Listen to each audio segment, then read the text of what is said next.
Bismillahirrahmanirrahim. Assalamualaikum warahmatullahi wabarakatuh. Alhamdulillahirabbil alamin wal 'aqibatu lil muttaqin wa la udwana illa 'alal zalimin. Asyhadu an la ilaha illallah wahdahu la syarika lah wa asyhadu anna Muhammadan 'abduhu wa rasuluhu alladzina nabiyya ba'dah. Allahumma shalli ala sayyidina Muhammad sholatan tuballighu hajja baitikal haram wa ziyarata qabri nabiyyika afdalu sholati wassalam fi lutfin wa afiyatin wa salamah wa bulugil madad wa ala alihi wa sahbihi wa barik wa sallim wa ba'd. Amin ya Allah ya Rabbal alamin. Hadirat yang dirahmati Allah, masih berada di bulan Zulhijjah, di salah satu bulan haram yang keempat. Allah masih memberikan kepada kita kesempatan, kemauan dan kemampuan untuk senantiasa memperbaiki kekurangan,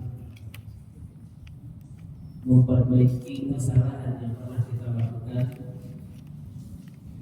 Pada malam hari ini alhamdulillah kita berjumpa kembali dalam majelis ilmu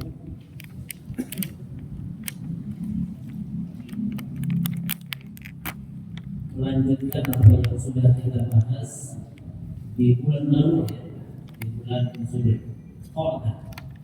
Dan sekarang kita berada lebih pertengahan di bulan Zulhijjah. Bahkan sudah masuk di tanggal 17, 18 bulan Zulhijjah. Hadirin rahimahullah, di bab ini kita akan membahas tentang sholat Jumat. Ini ada kaitannya dengan kemarin pernah terjadi sholat Jumat di hari raya. Ini ada hadis yang panjang dan hadisnya ada 25 yang berkenaan dengan sholat Jumat atau Id terjadi di hari Jumat. Saya kira mungkin kalau masjid Istiqomah minggu awal dan juga saya sendiri yang menjadi khotib di hari Jumat, artinya melaksanakan sholat Jumat. Pertama, secara umum ya, dalilnya memang sholat Jumat itu diwajibkan sebelum bagi Nabi hijrah, kurang lebih 18 bulan sebelum hijrah, berarti sekitar usia 51 tahun. Karena baginda hijrah itu usia 53 tahun, 51 tahun lebih 6 bulan, sebagaimana syariat umumnya sholat, jadi bersamaan dengan itu. Namun sholat Jumat pertama kali didirikan itu terjadi dan dilaksanakan oleh sahabat di Madinah. Nah, jadi Bapak Ibu, kita jangan berpikir bahwa Yathrib atau Madinah itu baru pertama kali dikunjungi oleh para sahabat setelah hijrah. Jadi berdasarkan sejarah, baginda Nabi itu sering mengutus para sahabat untuk menyebarkan dakwah ke Madinah. Jadi ada sejarah mengatakan demikian. Sebelum baginda Nabi hijrah ke Yathrib atau Madinah, baginda Nabi itu sering mengutus para sahabatnya untuk berdakwah di sana. Sehingga ada sahabat yang ketika meminta izin kepada baginda Nabi untuk mendirikan sholat Jumat, sehingga sholat Jumat pertama kali didirikan di Madinah pada waktu itu. Jadi pengganti sholat zuhur itu sholat Jumat. Namun muncul pertanyaan sebagai penambah wawasan bagi kita, bagaimana kalau orang sudah mengajarkan khutbah Id di pagi hari, baik Idul Fitri atau Idul Adha, maka ada sahabat menyampaikan namanya Zaid bin Arqam. Kata Zaid bin Arqam, sholat al-Ida pagi dan pagi, sholat Id, thumma rakhasa fil Jumu'ah. Kemudian bagi Nabi memberikan keringanan kepada para sahabat tentang sholat Jumat. Liman sya'a ayyu sholat wal yusuf. Maka pada siapa yang hendak sholat maka silakan sholat. Nah, ini pada pembahasan saja. Seandainya minggu lalu ada masjid misalkan tidak mendirikan Jumat, itu dari situ ambil dalilnya. Tetapi kata baginda Nabi, wa nahnu munjami'un, sedangkan kami dengan para sahabat tetap melaksanakan Jumat. Nah, muncul perbedaan pendapat di antara para ulama mazhab. Dari hadis itu, dari itu, Imam Syafi'i atau Imam Syafi'i mengatakan sholat Jumat itu tetap diadakan, tetap wajib, kecuali mereka yang setelah pulang sholat Id jauh dan mereka tidak mudah untuk kembali ke tempat sholat Jumat. Itu dalam Syafi'i. Sehingga mereka cukup melaksanakan sholat Jumat, tetap zuhur. Tetap zuhur. Kemudian dalam mazhab Hanafi tidak ada keringanan, baik yang jauh maupun yang dekat, tetap melaksanakan sholat Jumat meskipun di pagi hari sudah sholat Id. Pandangan Imam mazhab Hambali boleh tidak melaksanakan Jumat, baik penduduk kampung maupun kota, namun mereka bergantinya dengan zuhur. Nah, jadi kalau seandainya Jumat kemarin itu ada beberapa masjid misalkan pelaksanaan penyembelihannya di masjid itu sendiri, kemudian mereka tidak melaksanakan, bukan berarti dalilnya bukan berarti sholat sunnah menggantikan sholat wajib. Dalilnya adalah sebab mereka yang sudah mendengarkan khutbah di pagi hari lalu kembali ke kampung atau ke rumahnya sangat jauh dan kesulitan untuk kembali lagi, mereka mendirikan sholat zuhur di rumahnya sendiri. Itu dari asalnya sebagai jawaban atas apa yang pernah terjadi hari raya di hari Jumat. Kalau kita kemarin masih istiqomah mendirikan sholat Jumat, dan memang hukum asalnya sebab bagi Nabi mengatakan wa nahnu hujjatun, dan kami tetap melaksanakan Jumat, maka masjid tetap harus mengadakan. Adapun nanti jamaahnya ada yang memilih tidak, nah itu jangan terlalu disalahkan. Sebab mereka pun ada pandangannya, ada mazhabnya, ada pendapat ulamanya. Namun selaku masjid tetap mengadakan. Hadirin rahmati Allah. Lalu yang kedua, kalau begitu apakah sholat Jumat itu sebagai rukhsah atau sholat Jumat itu berdiri sendiri? Apakah sholat Jumat itu sebagai pengganti zuhur atau memang sholat Jumat itu adalah sholat yang berdiri sendiri? Karena tidak sholat Jumat itu adalah sholat Jumat. Tidak berarti apa namanya rukhsah daripada zuhur. Iya. Dalam pandangan jumhur ulama, memang kewajiban di hari Jumat itu bukan sholat zuhur tapi sholat Jumat. Bagi siapa? Bagi laki-laki yang muslim, balik, merdeka, mungkin berakal. Sekali lagi, laki-laki muslim, balik, merdeka mungkin berakal dan akan sekali tidak ada udzur syar'i, tidak ada udzur. Udzur di sini bisa diartikan safar, bisa diartikan sakit di rumah, tidak bisa kemana-mana. Muncul pertanyaan kalau gitu, berarti di situ tidak ada masuk wanita. Wanita tidak wajib sholat Jumat, tetap sholat duhur. Namun kalau wanita sholat Jumat berdasarkan pandangan jumhur ulama sah, tidak perlu diganti dengan Jumat.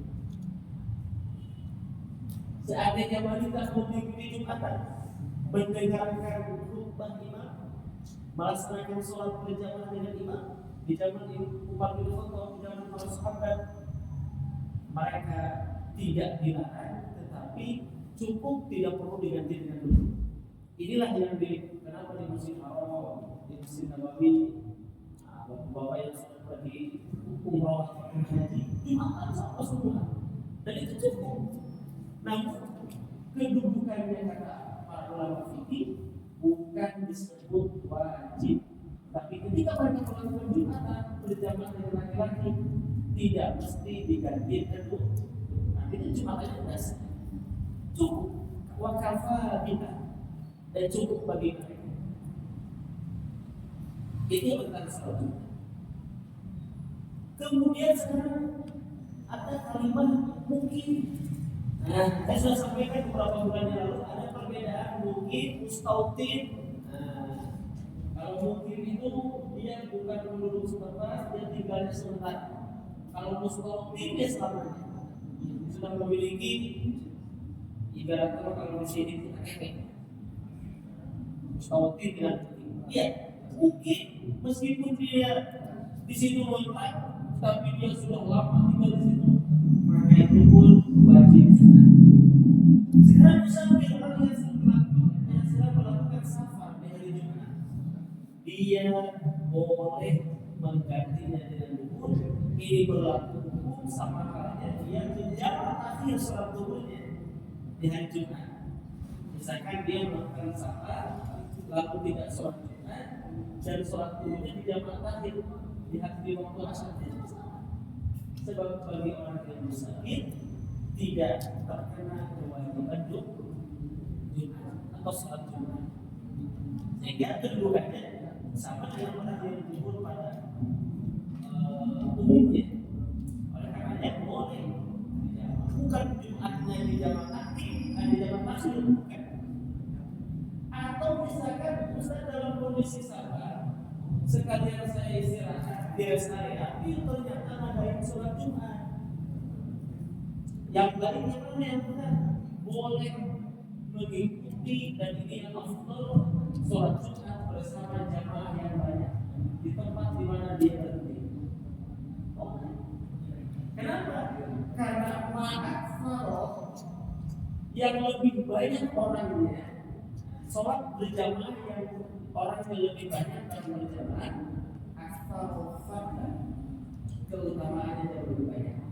Misalkan kita dalam kondisi orang di jamaah akhir, pas mendatang sekarang kalau berhenti istirahat, pas berhenti di rest area atau di satu tempat masjid yang besar, jamaah sholat Jumat dilaksanakan.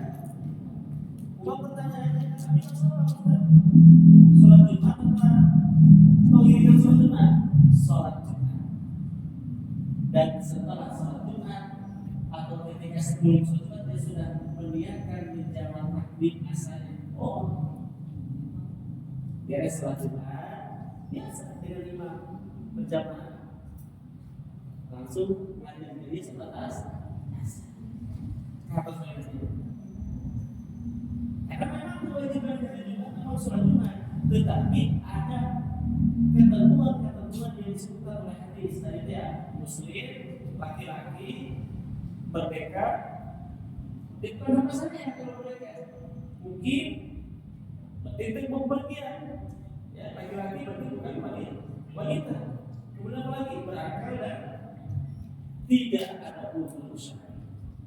Udzur syar'i itu salah satunya tadi penghalang yang menyebabkan dia tidak bisa berangkat ke masjid. Nah, jadi yang berangkat Allah itu tentang sholat Jumat. Ini muncul kemarin itu ada maknya ajaran sholat sunnah bisa mengganti sholat wajib. Nah ini kurang paham. Ini kata fokus. Jadi kalau di hari itu ada dua hari raya atau ada sholat Id di hari Jumat, memang sholat Jumatnya menurut mazhab Hambali menjadi rukshoh, tetapi bukan berarti tidak sholat. Tetap sholat, tapi sholatnya sholat duhur. Itu pun berlaku bagi mereka yang di pagi harinya sholat ini. Ada dengan sholat itu, ya sholat itu juga. Nah, jadi dalilnya jangan kalau bukan begini paknya cuma sholat sunnah bisa mengganti, bukan sholat sunnah diganti sholat wajib. Sebab orang yang sudah mendengarkan khutbah di pagi hari sholat Id, mereka pergi ke rumahnya jauh, Rasul memberikan tumpah atau waras kosong di Jumat, kemudian diberikan keringanan. Itu maksudnya apa? Mau balik lagi maka menjaga tersawi ospek sholat duhur itu. Sebab kata Nabi, liman sya'a ayyuh sholat, bagi orang yang mau sholat, kalau dia sholat, yang tidak ada tidak, maksudnya sholat Jumat. Tapi yang kata Nabi, wanah mujjaminun, sedangkan kami berada di tempat dengan para sahabat di tempat di Masjid Nabawi tetap mengadakan pada datang maka anu jauh tidak tersawi itu mazhab Syafi'i. Mazhab apa? Hambali. Kalau mazhab Syafi'i khusus bagi yang jauh saja. Jadi tidak perlu dipermasalahkan. Hadirin rahmati Allah, sehingga wanita itu sholat Jumatnya sama dengan yang musafir. Dia tidak wajib, tetapi kalau sholat Jumat sah. Wanita tidak wajib sholat Jumat, tapi kalau dia mau sholat Jumat sah. Tidak mesti diganti dengan sholat Jumat. Ini yang maksud, ini yang pada jumlah. Jadi bukan sholat Jumat mau digunakan,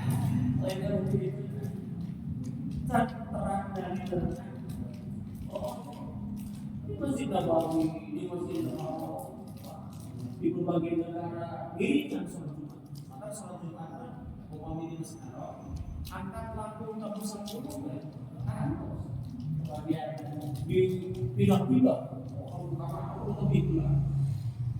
Tak sekalian, telat sekalian, karena paling tegas itu. Anda bapak ibu masih bebas memilih. Pertengahan arah pergaulan termasuk laki-laki dan perempuan. Lalu seandainya wanita sama sekali tidak boleh melaksanakan Jumat misalkan, komoditi atau lampu kuning atau dan sah dan tidak mesti diganti dengan silakan. Cuma kita tidak lazim karena masjidnya belum cukup, bahaya. Itu permasalahan yang sering. Yang ketiga, permasalahan apa? Yang ketiga seringkali ada permasalahan ibu-ibu sholat penghormatan ngantosan pameget kuih di masjid. Ini permasalahan ini.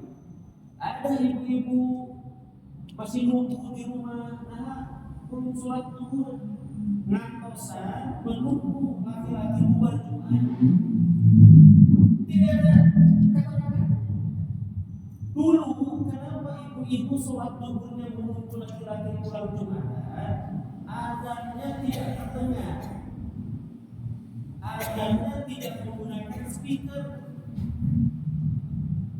Dulu, jadi di kampung Magelang waktu sholat Jumat itu, nakol ruk pokok, kata imam lain, sekarang kita dulu, azan dulu ada lagi, kan Magelang ada yang listrik, masalah lagi nanti sholat, akhirnya waktu sholat biasa diakses kesadaran. Suara azan, kadang kamu bisa maksamakan ke masing-masing. Jadi ibu-ibu pada sholat duhur tidak mesti menunggu laki-laki bubar sholat duhur. Ada dulu menunggu laki-laki bubar sholat duhur itu karena dia masih ragu apakah sudah masuk dulu atau belum. Ada yang sekali itu berarti lapor dulu. Ayo katakan nama sabui dan sampaikan ada Jumat ada Jumat kadang di mana. Jadi ibu-ibu langsung dibuktikan boleh melaksanakan sholat duhur, tidak mesti menunggu laki-laki bukan sholat Jumat. Nah itu yang kadang dianggap sebagai dalil awal-awal, dianggap sebagai dalil akhirnya terus ada yang menurut dalil itu saya sekali kata kebiasaan barulah. Sebab sholat duhur ada yang kita sekarang suara ada banyak sholat langsung sholat duhur mungkin kecuali itu dengan sholat Jumat.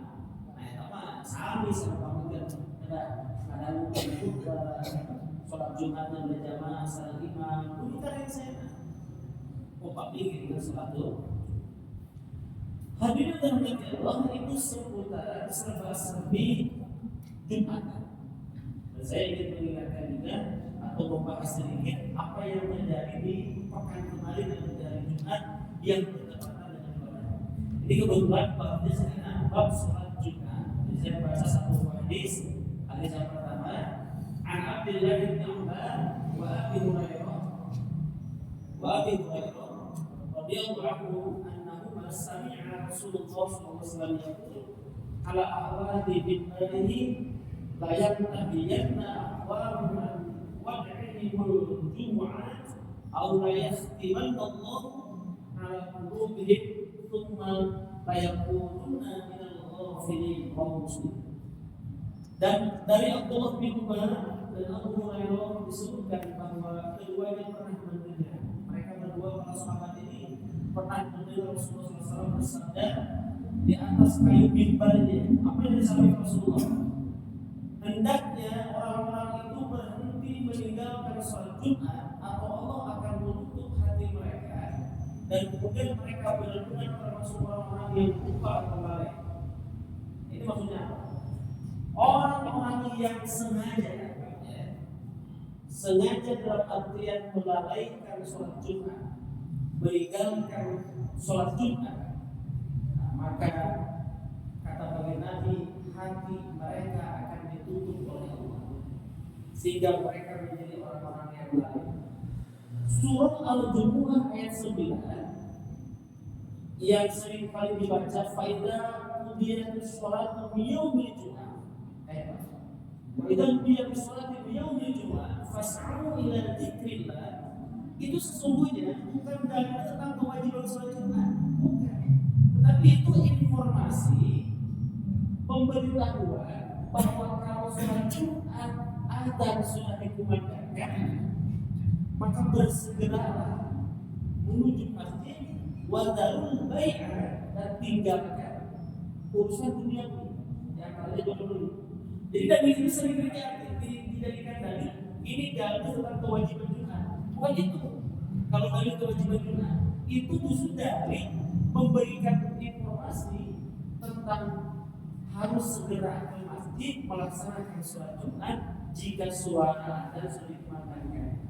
Berarti asbabnya dulu para sahabat atau orang-orang mereka masih melakukan aktivitas duniawi, masih melakukan jual beli dan berhenti ketika imam selesai khutbah. Oleh karena kita sendiri kan kita mungkin tidak jual beli, tapi kan merokok duluan. Di masjid-masjid tertentu memang dalilnya wadarus bai'ah, jauhi jual beli, segera sholat Jumat. Tetapi ini kan bisa dimaknai sesuatu yang melalaikan. Tapi sering ketika menjadi khotib misalkan beberapa masjid, saya sedang khutbah di atas mimbar, masjid masih ada ruang di luar, lubang orang atau mungkin sholat kayak lubang timah sholat Jumat, lubang tidak ada. Begitu komat namanya untuk padahal Jumat itu sempurna dari mulai khutbahnya. Jika ada hadis al-khutbah tadi mampu melakukan ini bila dua khutbah posisinya kedudukannya sama dengan 2 rakaat. Nah, jadi Jumat 2 rakaat itu ditambah 2 khutbah sama dengan zuhur 4 rakaat. 4 rakaat secara fadilah. Al-khutbatani maqama raka'ataini min al-dhuhr.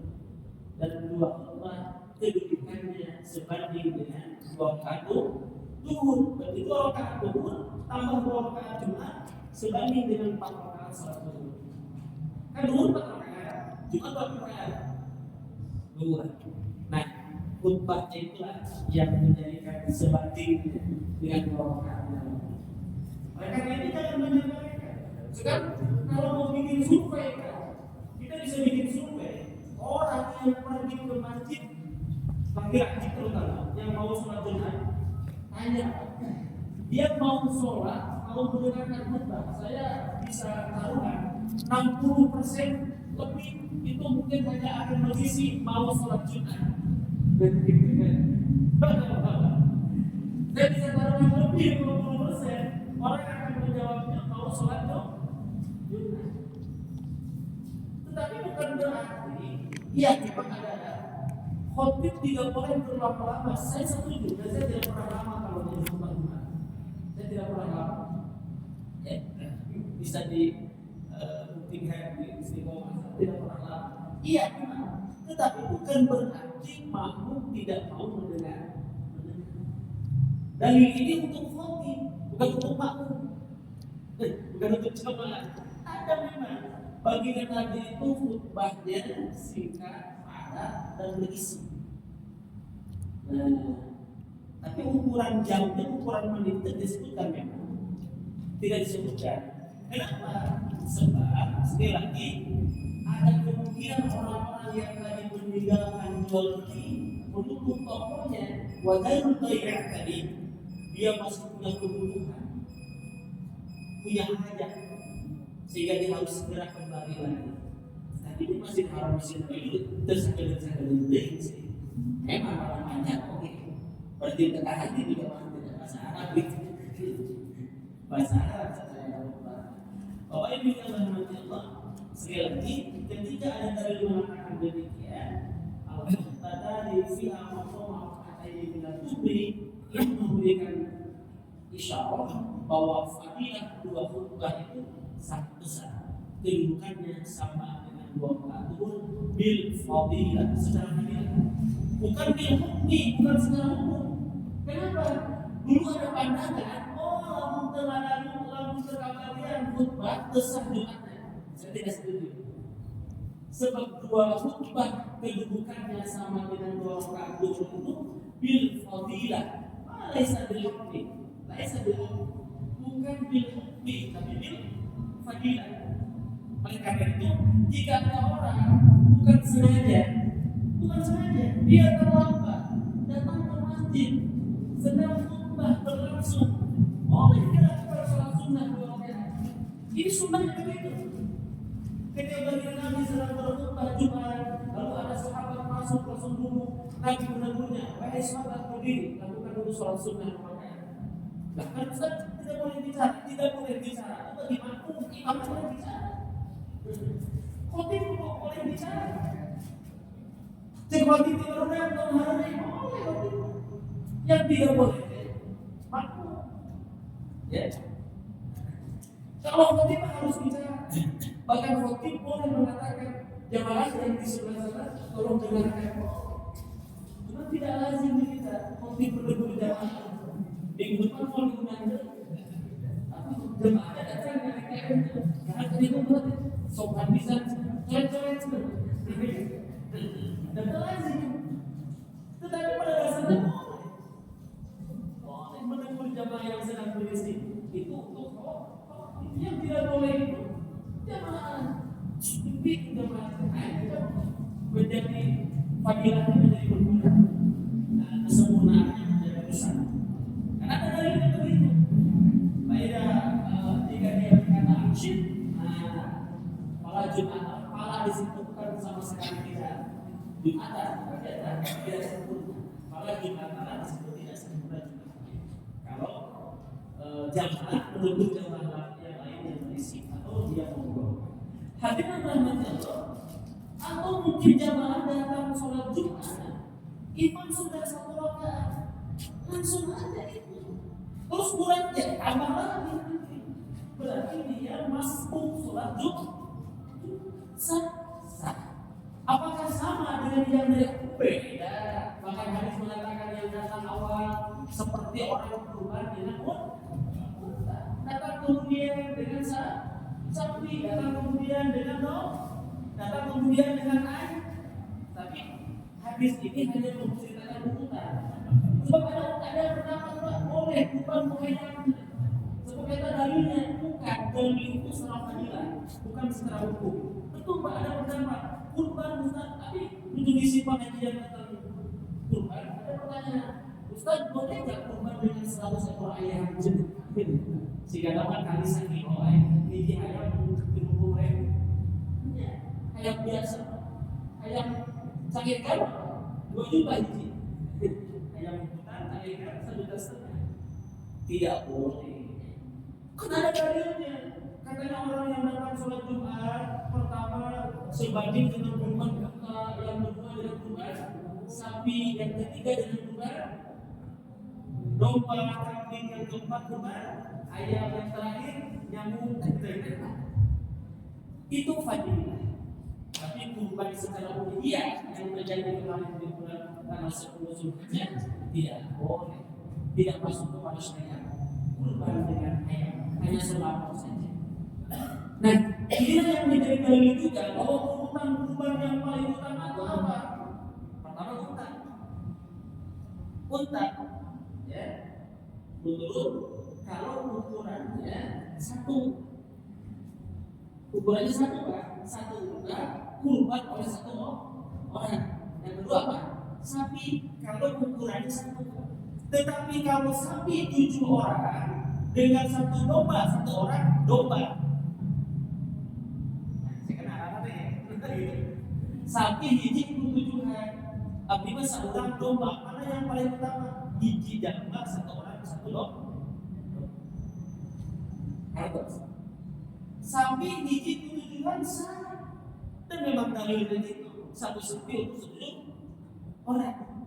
Kan gitu. 1 bapak untuk 1 bapak untuk orang beda permasalahan gitu. Tetapi kalau mau memilih Ustaz, saya apakah hiji sapi menunjukkan atau pada hiji domba itu mengalirkan hiji domba itu mengalirkan. Sebab 1 ekor. Tadi kalau kami mengusul atau selesai seperti pejabat, pada hiji sapi, soalnya sapi aja 850 kilo, hampir 1 ekor lebih utama. Jadi kalau ukuran 1, iya 1 unta, 1 sapi, kemudian domba. Tapi kalau ukurannya 1 sapi oleh 7 orang, mana yang lebih utama dengan 1 domba usaha? Ya 1 domba usaha. Tetapi domba itu saya, anu limpuk, anu hargana habis, anu daging besar. Sapi tujuan jadi dari 120 kilo, urunannya itu 2.500. Domba 2.100.000. Harus yang sehat, harus yang berdaging, tidak boleh kurus, tidak boleh pincang kakinya. Itu di kurbannya kan begitu, ya. Tidak boleh pincang kakinya, tidak boleh kurus badannya, tidak boleh sakit badannya, tidak boleh pincang kakinya. Meskipun dagingnya banyak tapi pincang, bukan itu yang dimaksud Rasul ketaatannya.